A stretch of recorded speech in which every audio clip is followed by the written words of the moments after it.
Okay, the main difference between posts, I'm not going to go into the types. Parallel-sided, direct, indirect, this is, I told you, this is your task, and this is conventional post teaching.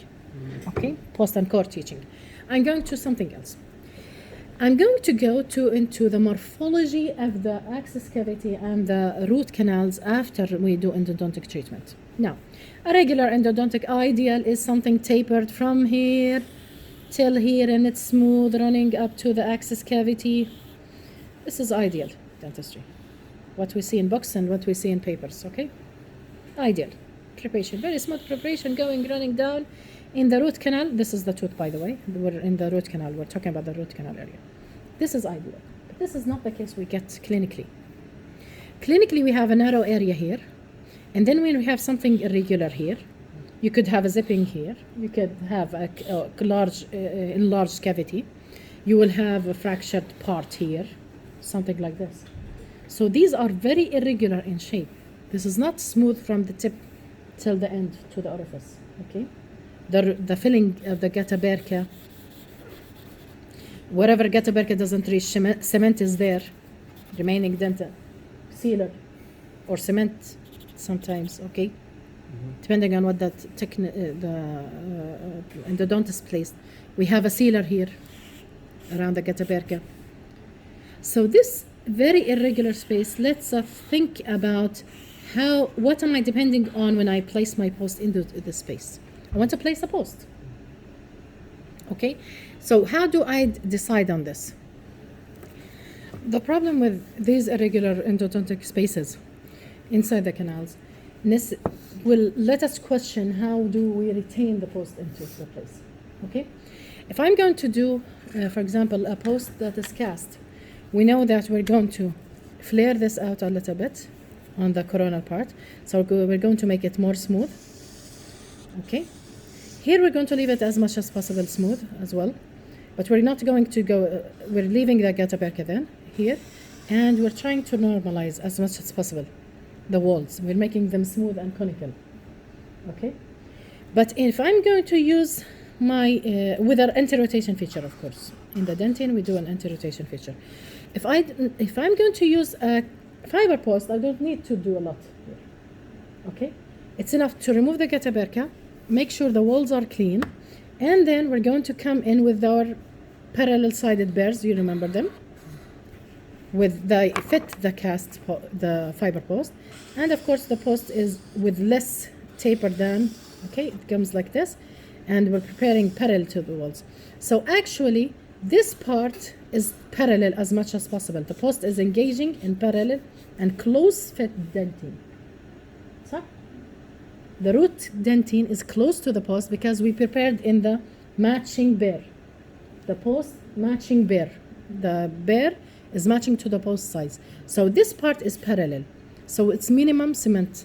But here where we have not cleaned, this is all filled with dental cement. So the post here in this part is engaging mechanically and resist from the cement retention. But here it's mostly cement. While in the cast post, when it was like flared like this, and the cast post is following what we have finalized as our preparation. This is the gutta-perca remaining, for example. And the cast post is fitting it's very close to here. It's cast close, and we have minimum cement space. So this is more depending on the mechanical and cement, very thin cement. And we know cement in thin sections is better than in thick sections. Why? Because it's weak. It's the weak link. Okay. So if here problems with this resin cement, this is where the plasticization happens and other problems happen with the cement. Okay, so this is just to understand the role of the cement in the canal. So cast posts, we have the post is cast very close, leaving just only a cement space, and it's very close to the dentine.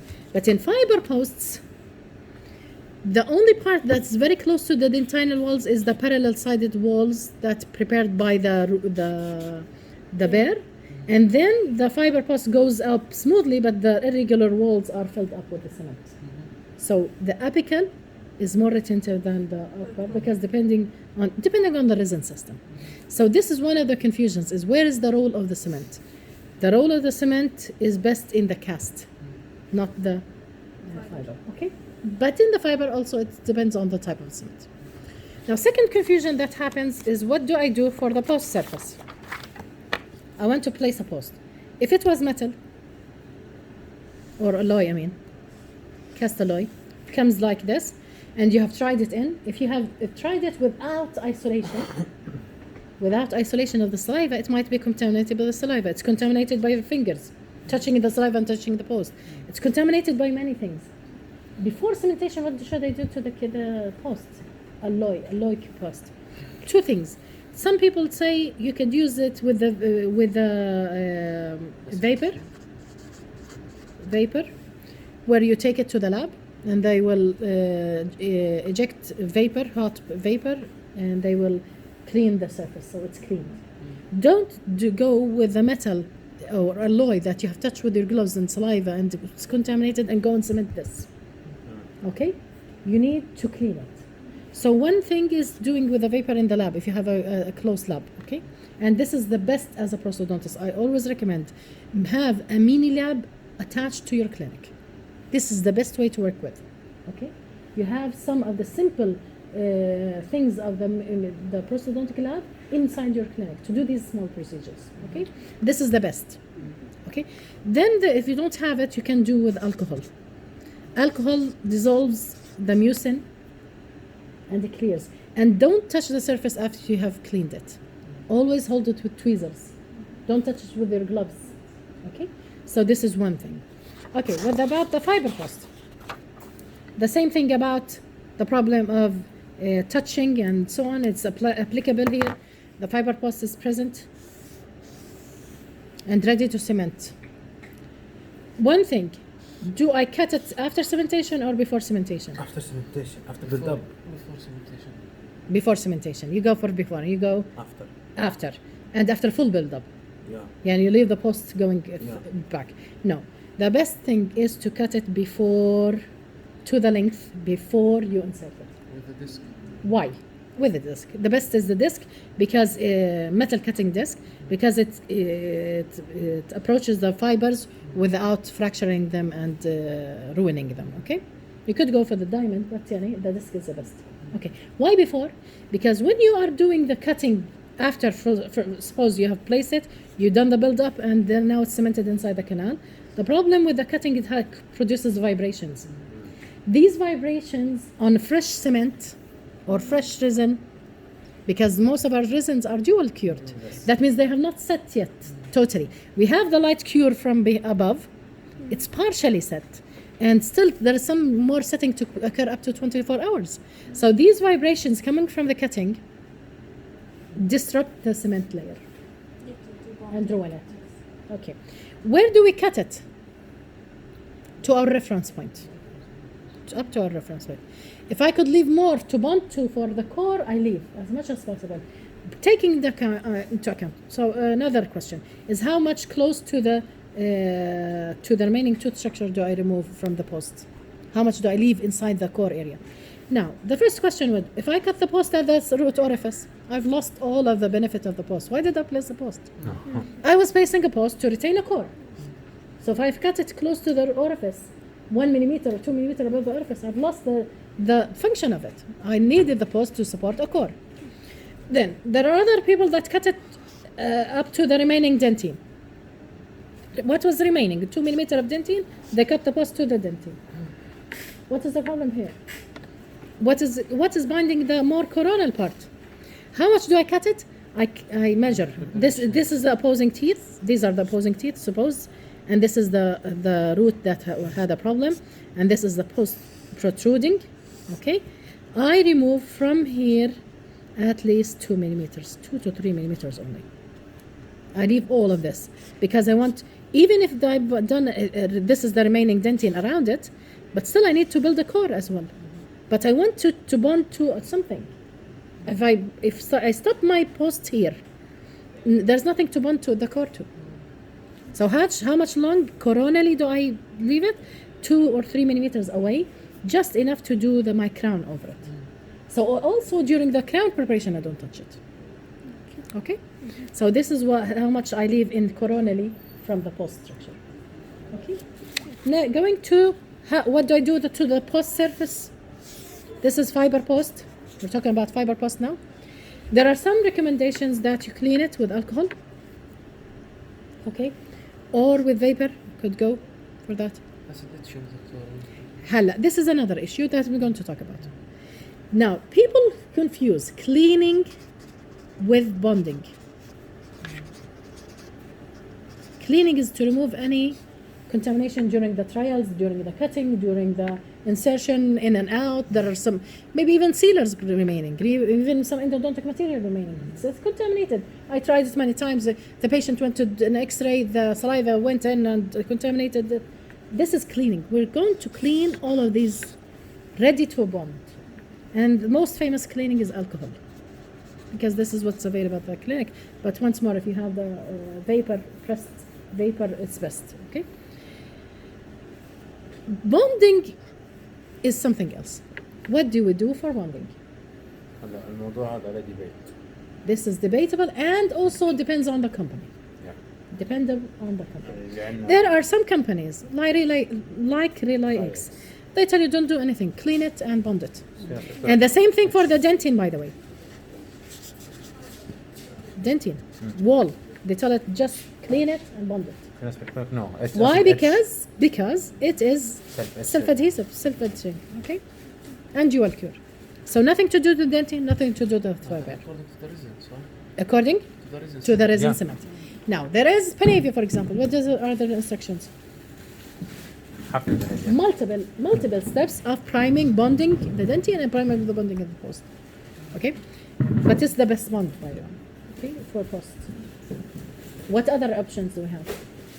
We have systems that tell you bring a specific bond and acid etch for the itself. Now a different one for the dentine, bond and acid etch and bond, and then clean everything and then cement it. So depending on the cement system, each cement has a different structure. So don't take a universal procedure. Check your cement and recommendations. Okay? Okay. Then we bond it with our resin cement, depending on the system. Now there are some people that tell you, I have a problem with the cement. The acid etch doesn't clean well from inside the canals. So if you're using intracanal acid etching, you have to be very careful to wash it at least 30 seconds or more. Copious washing and irrigation into the canal to remove acid etching inside the canal. Acid etching gels, we know that the acid etch gels come in a consistency to be confined and not flow from the tube. Some people use that acid etch inside the canal. No, the ones used inside the canal should be more fluid. It's not a gel. طب ما بيأثر على الجتابير كسيل يعني إذا بنحط. No, it's supposedly not. So make sure that you use also the specific acid etch for intracanal irrigation, not for tooth, regular bonding of composite. The ones over the teeth are like a gel. They have a heavy consistency. It's not suitable to put it inside the canal. It's very difficult to clean. Okay? And the bonding, it's the same thing. The bonding sometimes is confined in the canal or in the canal inside. It pulls inside. This causes all problem with hydraulic pressure. There are some recommendations to reduce hydraulic pressure is to place a bond and cure the bond with the cement together. But those are still under research. Okay? Just like a sliding agent. They consider the bond a sliding agent. Okay? But this is under debate, and only 3 papers are present, and they are from the same company. The same company uses its bond and its same cement. So don't mix and cross until you get enough research on that issue for sliding motion, because hydraulic pressure is a problem. Now regarding hydraulic pressure, another problem with the students during the clinic, they want to insert the post, especially in cast posts. This is the remaining getaberka. Once they finalize the cementing, we find that the post is here. What happened here? Gap. A gap. Why did it happen? It wasn't present in the trial of the length. Space for bacterial contamination. Cement was confined here without any escape. Okay? So the part of it is either the incorrect design of the cement space around the posts, okay? Or pooling of the cement. You don't pool the cement inside the canal. You make it as a wash in the walls, okay? Don't pool the cement inside the canals. It will resist the entrance of the post. If you find this resistance, you need to take it out. It depends on the time, by the way. So make sure that you do it quickly, and you verify that the cast is placed without any gap, as the same as when it was empty without the cement. كيف بدي أعرف إنه صار جاب ولا ما صار جاب بعد السنتين؟ Sorry? كيف بدي أعرف إنه صار عندنا جاب يعني؟ إنه How do you know what the gap? Good question. You don't know the internal gap until you take an X-ray. But how do you do it? By measuring the external reference line points. You remember that the post preparation you had, for example, a butt joint here. So you compare the post with the butt joint. So you use the external reference points as a reference, okay? طب إذا صار جاب شو بنسوي؟ What happens if it's a gap? It's not cemented well. You can remove the post by vibration. The cement is still clean. Sorry, not totally set. For any vibration with the ultrasound on the post, it will disrupt the cement, and you can remove it once. Re-clean. 5% كتير سهل to retrieve أصلا. It لا is. مش كتير سهل. Depends on when.